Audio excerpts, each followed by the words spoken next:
Welcome to Under Baobab Skies. The wind begins before dawn.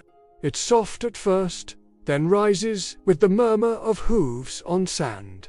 In the old salt town of Tagaza, a man named Issa Ben-Yuns ties his headcloth tighter. The desert will not wait. It never does. Here, salt was more than seasoning.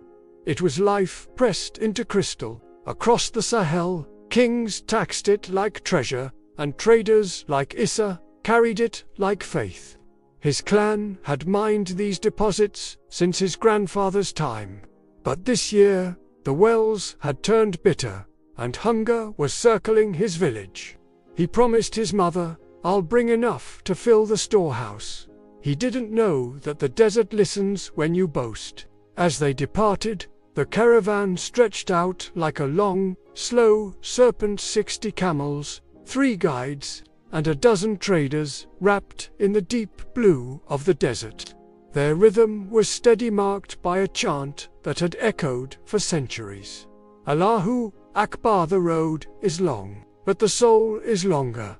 For 10 days they followed the wind's handwriting across the landscape, navigating dunes upon dunes, silence upon silence. On the 17th day, Issa lost count of the stars. The sandstorm came suddenly, a roaring wall of grit that swallowed the world. Voices were cut off mid-sentence.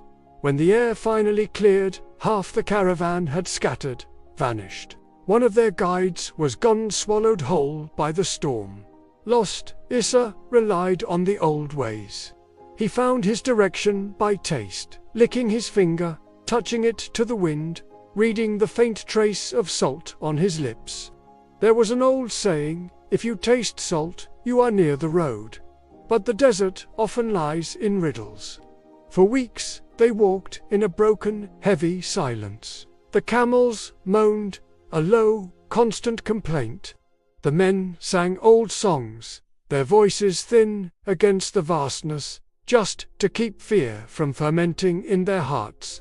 At night, Issa remembered his wife's laughter under the acacia tree back home. He spoke to her ghost, his words swallowed by the wind, promising he would return, that he would bring back enough salt to buy her silk. The sand answered only with the dry hiss of eternity.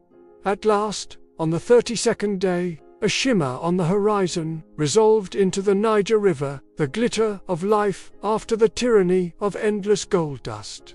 Men fell to their knees, scooping water with trembling hands, their relief palpable. But Issa noticed something strange. The precious salt blocks were sweating in the oppressive heat, shrinking with every passing hour.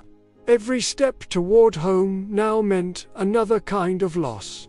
When Issa finally returned to Tagaza, he carried far less salt than when he had left. But he carried stories. And stories he was beginning to understand. Outlive trade. He spoke of dunes that moved like spirits in the night, of stars that seemed to hum a low, ancient song, of men who turned to statues of salt in their final, lonely sleep. The old men in the village nodded. They had heard such tales before. But Issa's mother wept, and she whispered to him, "You walked the desert twice, once in your flesh, and once in your memory." He never traded again. Instead, Issa Ben-Yuns became the keeper of the road, a living archive of its lessons.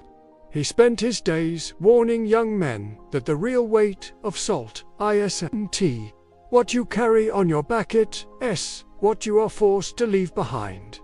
And so the salt road remembers every footstep and every silence between them.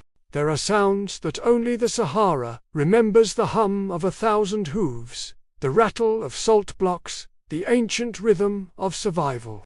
Once, entire kingdoms moved to that rhythm, vast caravans crossing the sea of sand, trading salt for gold, goods for life. They were the arteries of an empire, and at their heart was a pulse, a beat that kept them alive. Every caravan had a singer, a griot. He walked at the front, armed not with a sword, but with a drum and a memory full of names. His sacred duty was to remind men who they were when the endless desert tried to make them forget. He was the anchor in a world of shifting sands, the voice that held the fragile thread of their shared humanity. Among these singers was a man named Euro, a griot from the great city of Kono. He carried no sword, no salt, no precious goods for trade. His only possession was a drum, a simple instrument carved from shewood and lined with goatskin. But within that drum, and within his own heart, he carried something far more valuable: the stories of his people. He sang of bustling markets, of joyful marriages, of births and of partings. He sang of the gods of the road, the spirits of the wind and sand, and the ancestors who had walked this path before them. He was paid not in gold or silver, but in something far more profound: the silent gratitude in the eyes of the men who followed his voice. Each dawn, as the first pale light touched the dunes, Yero's song would begin, a prayer and a promise.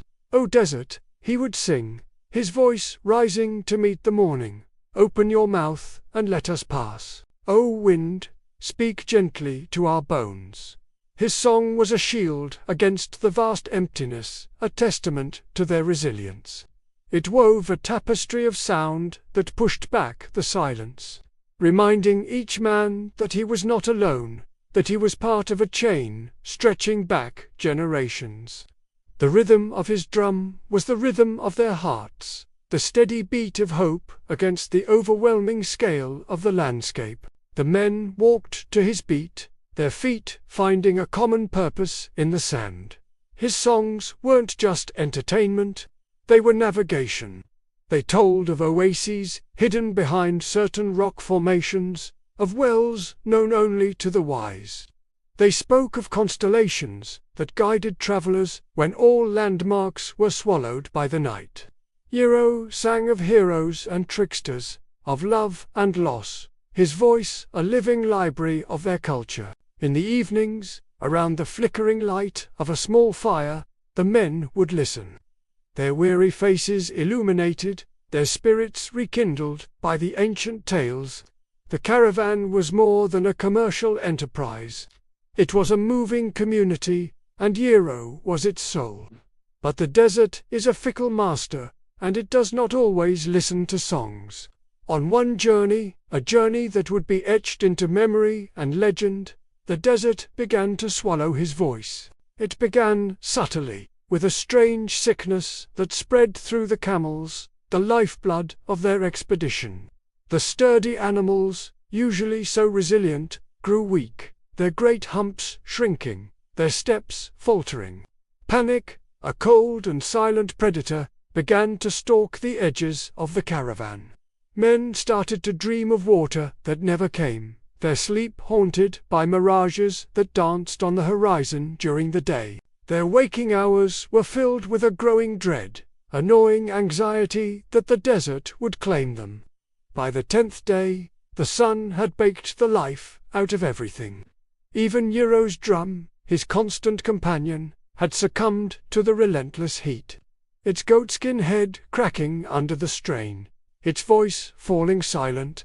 A different kind of silence descended then, a heavy, oppressive quiet that the desert had been waiting for. It was a silence filled with unspoken fears, a silence that amplified the rasp of every breath, the thud of every worried heartbeat. In that silence, the desert grew larger, more menacing, and the men grew smaller. They buried 3 men beneath dunes that shifted and reshaped themselves before their prayers were even finished, the sand erasing all trace of their existence with a cruel indifference. The desert offered no monuments, no lasting graves. Yero, his heart heavy with grief, took a block of salt, the very commodity they risked their lives for, and carved their names into it. It was a useless gesture, he knew. The salt would crumble, dissolve, be lost to the elements. But it was the only kind of memorial left to him, the only way to honor the fallen in a land that consumed everything. That night, surrounded by the hollow-eyed survivors, Yiro sang again. He had no drum, only the cracked palms of his hands to beat a rhythm on his thighs. His voice, once so powerful and resonant, was now a weak, raspy whisper, raw from thirst and sorrow. But it was steady. He sang not of heroes or markets, but of the men they had lost. He sang their names into the vast, star-filled darkness, refusing to let the desert have the final word. The remaining men listened, their faces gaunt, their hearts beating with the slow, mournful rhythm of loss. In that moment, his song was not a shield, but a shared wound, a recognition of their collective pain. It was a fragile thread of sound, but it held them together in the suffocating darkness. When the battered caravan finally stumbled into the legendary city of Timbuktu, it was a ghost of what it had been. They had made it, but the cost had been immense. Yiro had no voice left. The songs, the stories, the names, they were all trapped in a throat raw with silence. He had given everything to the journey, pouring his entire being into the final, desperate act of remembrance. Quietly, without a word to anyone, he walked to the Grand Mosque, its mud-brick walls soaring towards the sky. At its gate, he left his cracked drum, the silent witness to his last song. Then, he disappeared into the winding, labyrinthine alleys of the city, melting into the crowds, another nameless soul swallowed by the world. His story, it seemed, had ended. But some things are not so easily erased. The desert remembers. Centuries have passed since Yiro and his caravan walked the salt road. The trade routes have shifted, empires have risen and fallen, and the great caravans are now the stuff of legend. Yet, travelers, nomads, and explorers who venture deep into the Sahara claim that on certain nights, when the wind sighs and whispers across the dunes just right, you can still hear it. A faint, phantom rhythm, the distant, ghostly beat of a drum, echoing from a time long past. It is the rhythm of Yiro's song, the beat that outlived the trader's road, the men who walked it, and even the singer himself. And so, it is said that under every dune lies a verse, under every silence, a hidden drum. The memory of that music is embedded in the very fabric of the landscape, a testament to the enduring power of the human spirit. The salt may have fed kings, built cities, and financed empires, but it was the songs that fed the soul. Long before maps and borders, there was only the road of Salter Road, drawn by memory, not by ink. These were the arteries of ancient Africa, glowing pathways across the Sahara, etched by the footsteps of countless generations. This was the Trans-Saharan trade, a network that connected empires and built fortunes on a single, humble mineral. In the era of great West African empires, during the time of kings like Mansa Musa of Mali, salt was more than just a seasoning. It was the lifeblood of kingdoms. It was currency, a preservative, a necessity for life in a sweltering climate. Without it, no caravan moved, no army marched, no city thrived. Every single block of salt, painstakingly hewn from the earth in remote mines like Togaza, embarked on an epic journey. These heavy slabs, strapped to the backs of camels, traveled hundreds, sometimes thousands of miles across the world's largest hot desert to feed the bustling markets of Timbuktu, Gao, and Jen. From a distance, the Sahara appears as a vast, empty canvas of sand. But for centuries, it was anything but empty. It pulsed with the rhythmic energy of commerce. Imagine it, lines of camels, sometimes thousands strong, stretching from one horizon to the other, their silhouettes shimmering in the heat. These were the ships of the desert, and they carried not just salt, but textiles, gold, beads, and ideas. The air was thick with the scent of dust, animal hide, and the unshakable faith of the men who guided these caravans. To pass the long days and even longer nights, they would sing ancient songs and chants that kept time with the steady, swaying gait of the camels. Their voices, carried on the wind, were a testament to human endurance against an unforgiving landscape. But this incredible story of wealth and connection has a darker side. For every fortune built on the salt trade, countless lives were spent. The journey was brutal, a high-stakes gamble against nature itself. Traders spoke of men who simply collapsed mid-journey, their bodies succumbing to dehydration, heat stroke, or exhaustion. Their bones were left to be buried by the shifting sands, which kept no tombstones and remembered no names. To the powerful rulers of the Mali and Songhai empires, these men were mere statistics in a grand economic equation. But to the families they left behind in distant villages, they became ghosts, husbands and fathers, who walked into the desert and never returned. So, why did they do it? Why did they risk everything to walk this perilous road? For many, it was the only option. In a world of rigid social hierarchies, the salt trade offered a sliver of hope for a better life. For a man with nothing else to his name, a successful trip could mean securing his family's future for a generation. Salt was the inheritance left to those whose names the great kingdoms had forgotten. It was a path to dignity, a way to carve out an existence in a world that offered few alternatives. There's an old Berber saying that captures this reality perfectly. Gold belongs to the rich. Salt belongs to the living. And so, every journey across the Sahara was a complex mix of motives. It was a pilgrimage, a test of faith and fortitude. But it was also a punishment, a grueling sentence served under the merciless eye of the sun. The desert demanded a price, and that price was often paid in sweat, blood, and tears. Think of the sheer logistics. A trader would spend months preparing for a single crossing. He had to secure camels, gather supplies, and negotiate his place within a larger caravan for safety. Once on the move, every day was a battle. They navigated by the stars, the sun, and the subtle contours of the dunes, a landscape that was constantly changing.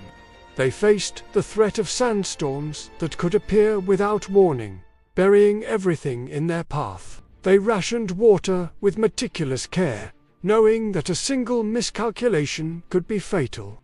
And they contended with the constant threat of raiders who preyed on the wealthy caravans. The physical toll was immense, but the mental strain was just as challenging.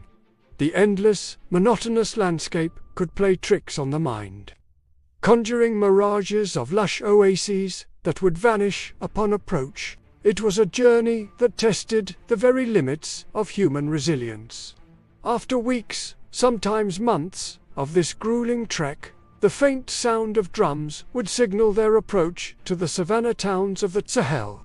The sound would ripple through the city, an announcement as welcome as thunder after a long drought. The arrival of a salt caravan transformed the marketplace overnight. What was once a quiet square erupted into a vibrant, chaotic explosion of activity. Salt was the key that unlocked the entire economy. The blocks were carefully unloaded and weighed, each one representing a small fortune. Gold, the other great commodity of West Africa, would flow north in exchange for the salt from the desert. But the exchange was about so much more than just minerals. As goods changed hands, so did knowledge. Manuscripts containing priceless works of science, philosophy, and poetry traveled south. New ideas about Islam, art, and governance spread with the traders, weaving a rich cultural tapestry across the continent. This was the true power of salt. It was a catalyst for connection, a medium for the exchange of not just wealth, but of civilization itself. This incredible network did more than just build empires. It built a continent. The roads of salt, though invisible, are foundational to the history of West Africa. They connected the forested south with the Mediterranean north, creating a dynamic zone of interaction that shaped cultures for 1,000 years. Even today, though the grand caravans of old are gone, the legacy of that era endures. Across the vast dunes of the Sahara, old nomads, the descendants of those ancient traders, still follow the invisible roads etched into the landscape by their ancestors' journeys. They still navigate by memory, by stories passed down through generations, a living link to this incredible past. And so, the empire rose not on gold, but on the backs of those who walked for salt. This was just a glimpse into one of the most epic stories of human trade and survival. To see the full story and dive deeper into the incredible hardships and triumphs of these forgotten heroes, watch our full documentary, The Brutal Life of a Trans-Saharan Salt Trader, on our YouTube channel. Thanks for watching. You are under Baobab Skies.